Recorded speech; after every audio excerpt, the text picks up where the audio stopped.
So I'm in Lagos, Nigeria, and Christa joined me in Origins Global Meats, my consultancy company, and we joined forces there around the development of unique meat film formulations and meat science solutions for meat processing challenges, design of new meat plants, and so on and so forth. And Christa sent me a message. Well, our focus shifts in a big way back to bacon.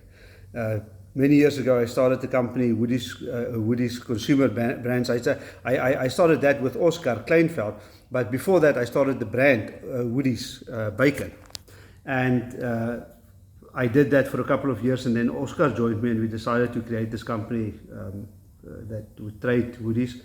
And since then, long story, my involvement in the company ended in 2018, and Oscar's involvement changed, and he's off on his own missions now, and I'm off on my own adventures.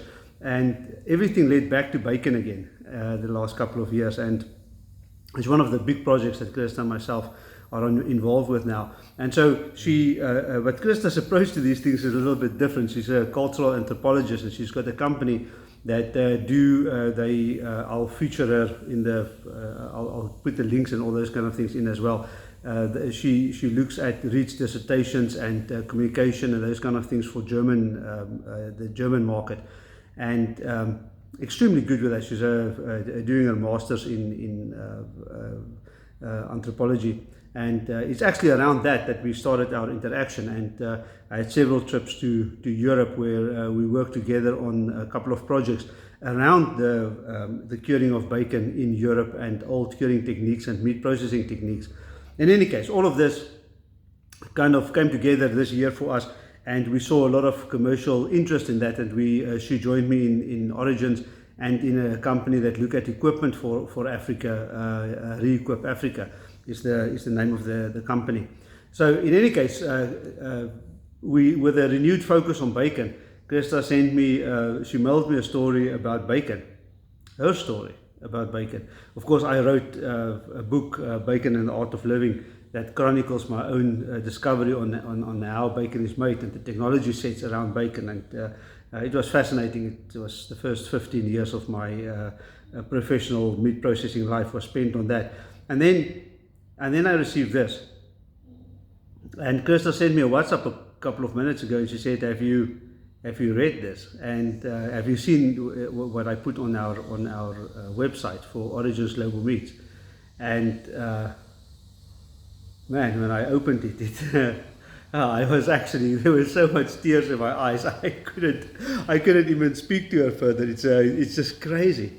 I see her family. I see her dad, I see her brother and sister, I see the farm, I see their harvesters, I see the meat that they cure. And what I've learned in Austria is that is and this is what I'm wrestling with, how to put these things in words.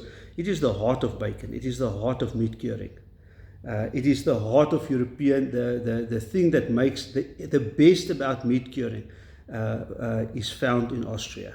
There in Styria, in the Wechsel mountain, her mountain, in that region is where she grew up, on the mountains, in the mountains, and where every farmer still cures his own meat, every restaurant owner still cures his own hams.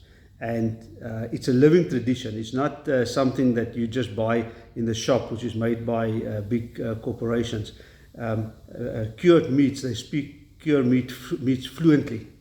And so what I'm going to do is I'm sharing this piece that Christa did, and I'm sharing the link, and I'm going to post it on Earthworm Express as well, and on my LinkedIn and Facebook profiles, because it is just so breathtaking to see the reality and the impact. It is not just the science and the food, but there's the heart.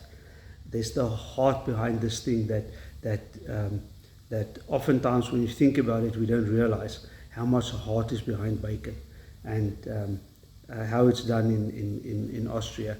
and these nonsense discussions about the health impact and cancer and all those type of things just fly away when you realize these people lived to an old age and they lived on bacon every single day of their lives. Stupid scientists with stupid self-interest come to the party, and I didn't really believe that for a long time, but I see it so clearly now as I'm starting to analyze the scientists who's actively driving this campaign that nitrate is that bacon is bad for you, and I see their ill-informed, stupid arguments. I mean, there's just no other way of putting it. And in contrast to this is this beautiful piece that Christa wrote. So I'm going to share that with you.